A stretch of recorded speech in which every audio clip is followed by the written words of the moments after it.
December 7, 1941. Pearl Harbor. The morning sun catches the oil-slicked water where the USS Arizona rests in her final grave. Vice Admiral Chuchi Nagumo stands on the bridge of the carrier Akagi, watching black smoke spiral into the Pacific sky. Around him, staff officers bow and exchange congratulations. 8 battleships struck. Nearly 200 aircraft destroyed on the ground. The taste of victory is sweet, almost intoxicating. Nagumo permits himself a rare smile. In Tokyo, the Naval General Staff will be celebrating. They have bought the Empire 6 months, perhaps a year, to consolidate their conquests across the Pacific. Time enough to fortify the perimeter. Time enough to make the cost of reconquest so terrible that America will sue for peace. The numbers, after all, favor Japan. They have studied the statistics carefully. They know what American shipyards can produce. They have counted the aircraft factories, mapped the industrial centers, calculated the tonnage. They believe they understand the arithmetic of war. They are about to discover they cannot count high enough. The story of Japan's miscalculation begins not in the war rooms of Tokyo, but in the fundamental misunderstanding of what America actually was. Japanese military planners in the 1930s possessed meticulous intelligence. Their naval attaches had toured American shipyards. Their agents had photographed factories. They had compiled thick dossiers on productive capacity, steel output, aluminum production. These reports sat in filing cabinets in the Navy Ministry, studied by serious men who believed they understood their enemy. What they did not understand, what they cannot comprehend from statistics and photographs, was the difference between an industrial economy and an industrial civilization. Japan had built an impressive war machine. They had modern carriers, excellent aircraft, superbly trained pilots. They had shipyards in Yokosuka, Kure, Sasebo, and Nagasaki. They looked at their accomplishments and saw themselves as a first-rank industrial power. They looked at America and saw a nation grown soft on jazz and Hollywood fantasies, a people who would not endure sacrifice, factories that produced automobiles and refrigerators but surely could not be rapidly converted to weapons of war. This assumption would cost them everything. In early 1942, as Japanese forces swept across Southeast Asia and the Pacific with terrifying speed, confidence in Tokyo approached euphoria. Singapore, the great British fortress, fell in February. The Dutch East Indies collapsed in March. Burma, the Philippines, Wake Island, Guam, the map of Japanese conquest grew with each passing week. Admiral Isoroku Yamamoto, architect of the Pearl Harbor attack, remained cautious. He had lived in America, studied at Harvard, served as naval attaché in Washington. He had walked the streets of Detroit and seen the automobile factories. He had warned the government that Japan was waking a sleeping giant. But even Yamamoto, prescient though he was, could not fully grasp the scale of what was coming. He thought in terms of American determination and resources. He could not, envision the actual numbers that American industry would produce. No one could. The figures would have seemed like fantasy. Consider this. In 1941, Japan's entire aircraft industry produced 5,088 aircraft. The United States produced 19,433. Impressive American numbers, certainly, but not overwhelming. Japan's pilots were better trained. Their Zero fighters were superior to most American aircraft. The quality differential seemed to compensate for the quantity gap. Japanese planners looked at these 1941 numbers and calculated they could sustain the fight. They were reading last year's box score while the game was fundamentally changing. In Los Angeles, something unprecedented in human history was taking shape. The city had been a modest aircraft manufacturing center before the war. Douglas Aircraft had a plant in Santa Monica. Lockheed operated in Burbank. North American Aviation had facilities in Inglewood. These were substantial operations, but nothing that would frighten an empire. Then came the transformation. What happened in Los Angeles between 1942 and 1945 was not merely industrial expansion. It was industrial revolution compressed into months, productive capacity multiplied at a rate that defied historical precedent. The aircraft plants began operating around the clock. Workers flooded in from across the country, farmers from Oklahoma and Arkansas, housewives who had never held a paying job, elderly men who had retired, teenagers fresh out of high school. Housing developments sprang up overnight. Cafeterias served tens of thousands of meals per shift. The sound of riveting became the city's constant background music, a metallic symphony that never paused, never rested, that hammered through daylight and darkness in ceaseless rhythm. Douglas Aircraft's Santa Monica plant became the largest aircraft factory under one roof in the world. The building stretched so far that supervisors used bicycles to travel from one end to another. Assembly lines moved with mechanical precision. Wings arrived from one section, fuselages from another, engines from a third. The pieces came together with practiced efficiency. A bomber that took 6 months to build in 1941 rolled off the line in 6 weeks by 1943. Then 4 weeks. The pace accelerated until it seemed to defy physics. Workers spoke of the rhythm of assembly, how their hands learned to move without conscious thought, how the work became a kind of industrial dance. Women who had never touched a tool became expert riveters. Men who had never finished high school read complex blueprints and machined precision parts. The plant produced B-17 flying fortresses, then C-47 transport aircraft, thousands upon thousands of them, each one representing hundreds of tons of aluminum, steel, rubber, glass, electronics, armament. North American aviation in Inglewood performed similar miracles. The plant manufactured the B-25 Mitchell bomber, the aircraft that would carry out the Doolittle raid on Tokyo. Later, it would produce the P-51 Mustang, the long-range fighter that would escort bombers all the way to Berlin and back. The factory employed over 90,000 workers at its peak. 90,000 in a single facility. The plant covered vast acres, building after building, each one humming with activity. The parking lots stretched so far that workers sometimes forgot where they had parked in the morning. Buses shuttled employees from distant neighborhoods. The company operated its own hospitals, its own fire department, its own security force. It was not a factory. It was an industrial city-state dedicated to a single purpose, production.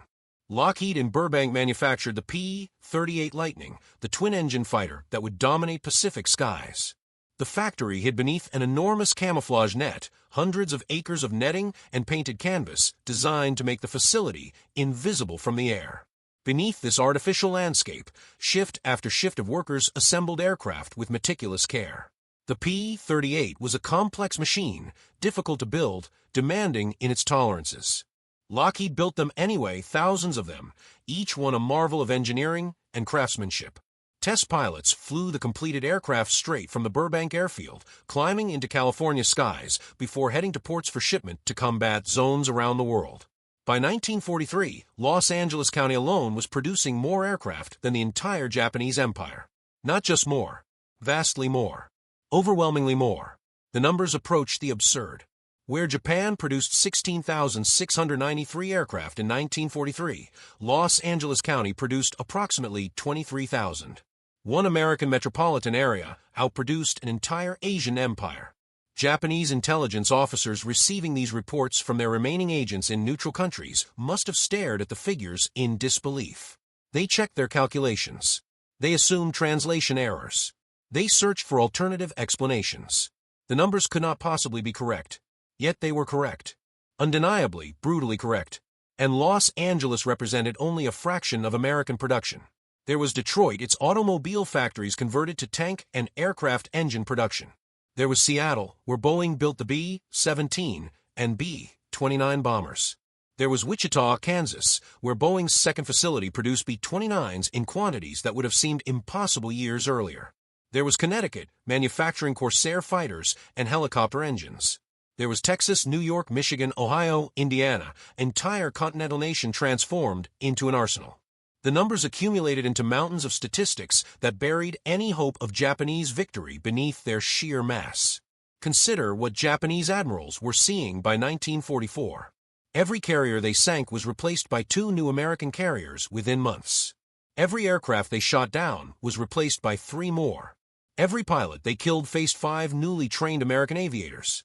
The mathematics of attrition, which Japanese planners had counted on to exhaust American will, had inverted. Japan was being bled white while American strength accumulated. By 1944, the United States was producing nearly 100,000 aircraft annually. Japan produced 28,180. The ratio had become 4-to-1. In pilot training, equipment quality, operational availability, the disparity was even worse. American pilots arrived at combat squadrons with 300 hours of flight training. Japanese pilots, desperate for any warm body to put in a cockpit, were sent into battle with 40 hours. American aircraft carriers operated with full air wings, well-supplied maintenance crews, adequate spare parts, trained damage control teams. Japanese carriers, starved of fuel and supplies, operated with skeleton crews and half-strength air wings using patched-together aircraft held together by salvage parts and desperate improvisation. Admiral Jisaburo Ozawa, commanding Japanese carrier forces at the Battle of the Philippine Sea in June 1944, understood the hopelessness of his position before the battle began. He had studied the intelligence reports. He knew what he faced. He sailed anyway because duty demanded it, because the code of Bushido permitted no other choice. The Americans called the resulting slaughter the Great Marianas Turkey Shoot. Japanese aircraft appeared in the sky, and American fighters destroyed them with methodical efficiency. Ozawa lost 3 carriers and nearly 500 aircraft in 2 days. The American losses, 29 aircraft and minimal damage to ships. It was not a battle. It was an industrial demonstration. American productive capacity, transformed into air wings and carriers, meeting Japanese courage and finding it utterly insufficient. Bravery could not overcome the arithmetic. Skill could not defeat logistics. The spirit of the samurai shattered against the assembly lines of Los Angeles. What did it feel like, one wonders, to be a Japanese admiral in 1944, studying the intelligence reports, seeing the numbers accumulate, understanding with cold certainty that defeat was inevitable? They were educated men, these admirals. They understood mathematics. They could calculate ratios and project trends. They knew that Japan's shipyards, working at maximum capacity, could not replace losses. They knew that pilot training programs could not match attrition rates. They knew that fuel reserves were depleting, that supply lines were severed, that the industrial base was crumbling under American bombing. Yet they continued to fight because their culture offered no acceptable alternative to resistance unto death. They sent young men into battles they knew were unwinnable. They ordered attacks they knew would fail. They watched the empire they had built collapse into ruin, and they maintained discipline and composure because that was what their station demanded. There is a particular tragedy: incompetent men serving a doomed cause. Japanese naval officers were not fools. They were professionals who had studied their craft, who understood naval warfare, who had demonstrated considerable skill in the war's opening phase. But they were trapped by their own system's limitations. Japan's economy could not expand rapidly because it lacked the resource base and the organizational flexibility that characterized American industry. Japan's industrial culture emphasized craftsmanship and careful production. An aircraft factory was a place where skilled workers methodically assembled precision machines. The idea of mass production on the American scale, thousands of semi-skilled workers performing repetitive tasks on assembly lines, felt alien, almost offensive to Japanese industrial tradition. They valued quality. They took pride in workmanship. These were admirable traits in peacetime. In total war against an enemy who could produce both quality and quantity in overwhelming volume, these traits became fatal limitations. American production was not superior because American workers were more skilled. It was superior because the American system treated industrial production as a problem of organization and scale rather than craftsmanship. Henry Ford had demonstrated the principle decades earlier with the Model T. An automobile was not a bespoke creation crafted by skilled mechanics. It was a collection of standardized parts assembled by workers performing simple, repetitive tasks. The individual worker did not need to understand the entire automobile. He needed to understand his single task and perform it efficiently. Scale this principle across an entire economy, apply it to weapons production, and you generate output that overwhelms traditional manufacturing. The Douglas plant in Santa Monica did not employ 90,000 skilled aircraft builders. It employed 90,000 people, most of whom had learned a specific task in a matter of weeks, whose combined efforts produced aircraft with relentless efficiency. The final accounting is staggering. From 1941 to 1945, the United States produced 300,317 aircraft.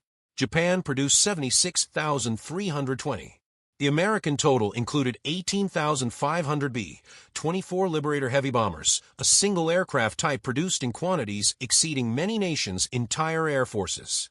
It included 12,731 B, 17 Flying Fortresses. It included 16,766 P, 51 Mustangs. It included 12,571 P, 47 Thunderbolts. These were complex aircraft, not simple trainers or transports.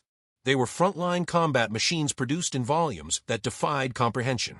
Los Angeles alone produced more than 70,000 aircraft during the war years. One metropolitan area outproduced the Japanese Empire by a ratio approaching 10-1. If Japanese admirals were stunned by the comparison to their shipyards, the reality was worse than stunning. It was apocalyptic. There is an industrial ruin on the outskirts of Nagasaki, remnants of a shipyard that once built warships for the Imperial Navy. The cranes stand silent now, rusted monuments to ambition and miscalculation.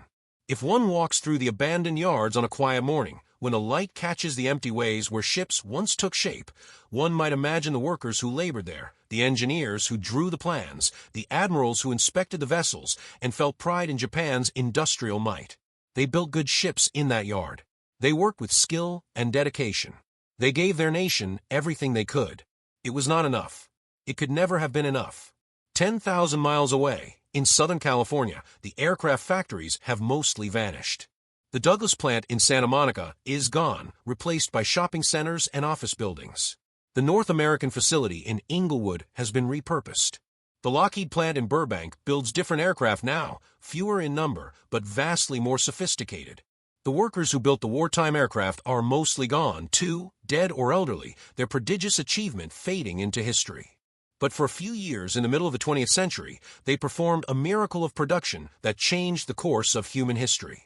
They took aluminum and steel and transformed it into air power on a scale that no one had imagined possible. They worked double shifts and triple shifts. They innovated and improvised. They made mistakes and learned from them. They were ordinary people, farmhands and housewives, teenagers and grandparents, and together they outproduced an empire. This is the truth that Japanese admirals learned too late. Industrial wars are won not by courage or skill or fighting spirit, but by productive capacity. The side that can build more ships, manufacture more aircraft, train more pilots, produce more fuel, fabricate more ammunition, that side wins. Everything else is commentary. Japan had courage. It had skill. It had fighting spirit in terrible abundance. It had warriors willing to die for the emperor, pilots who flew their aircraft into ships, soldiers who defended bunkers until annihilated. None of it mattered against an enemy that could replace every loss 3 times over, that could mount offensives simultaneously across the Pacific, that could invade islands and leave them garrisoned while moving to the next objective, that could sustain casualty rates that would have crippled other nations and continue advancing without pause. The symbolism haunts still. An admiral standing on a burning flight deck, watching American aircraft circle overhead in formations so large they darken the sky. A shipyard worker in Yokosuka reading the production reports from Los Angeles and realizing his yard's entire annual output represents 2 weeks of American production. A pilot climbing into a patched Zero fighter, knowing he has 40 hours of training, while his American opponent has 300, knowing his engine burns low-grade fuel, while the American flies with high-octane, knowing that if he survives this mission, tomorrow will bring more American aircraft and the day after more still, an endless stream of them, more than can be shot down, more than can be evaded, more than can be endured. The arithmetic of empire, understood too late to change the outcome, understood finally in the terrible clarity of defeat. There is no glory in this story, only the cold logic of industrial capacity translated into military victory. Los Angeles produced more planes than all of Japan's shipyards combined, not because Americans were stronger or braver or more intelligent, but because American industrial culture scaled in ways that Japanese industry could not match. Democracy had little to do with it. Capitalism had little to do with it. What mattered was organizational culture, resource availability, geographic security, and the ruthless application of mass production principles to warfare. The assembly line, that most American of innovations, proved more decisive than any weapon. The workers who built aircraft in Los Angeles were not warriors. They were industrial laborers. But they won the war as surely as any soldier or sailor. They buried Japanese resistance beneath mountains of aircraft, and they did it while earning Union wages and going home to sleep in their own beds. This is what empire confronted in the Pacific, not an army but an industrial system, not warriors but production capacity, not fighting spirit but accumulated machinery. Japan spent the war fighting like a 19th century power in a 20th century conflict. They thought of war in terms of battles and campaigns, of naval engagements and territorial conquest. America thought of war in terms of production schedules and logistics networks, of output ratios and supply chains. One side fought for honor and empire. The other side fought like a factory, solving a manufacturing problem. The factory won. In the end, the stunned admirals learned what defeat by industrial arithmetic feels like. It feels like watching your fleet sink beneath waves of carrier aircraft you cannot stop. It feels like reading casualty reports that list numbers you cannot replace. It feels like studying production figures that prove victory is impossible. It feels like understanding with absolute clarity that courage and skill and sacrifice are insufficient against an enemy who can simply build more weapons than you can destroy. It feels like sitting in the burned ruins of empire and recognizing that the miscalculation was not tactical or strategic, but fundamental, a misunderstanding of what kind of war you were fighting, a failure to grasp that industrial modernity had transformed warfare into a contest your nation could not win. The sun sets over the Pacific, the same sun that rose over Pearl Harbor in December 1941. The water is quiet now. The battles are long finished. The empires have fallen or transformed. But the lesson remains, etched in the arithmetic of production. Los Angeles, City of Angels and assembly lines, manufactured more instruments of war than all the shipyards of an empire. And in that impossible ratio lies a truth about modern warfare that no amount of courage can overcome. The side with more factories wins. Everything else is memory and mourning.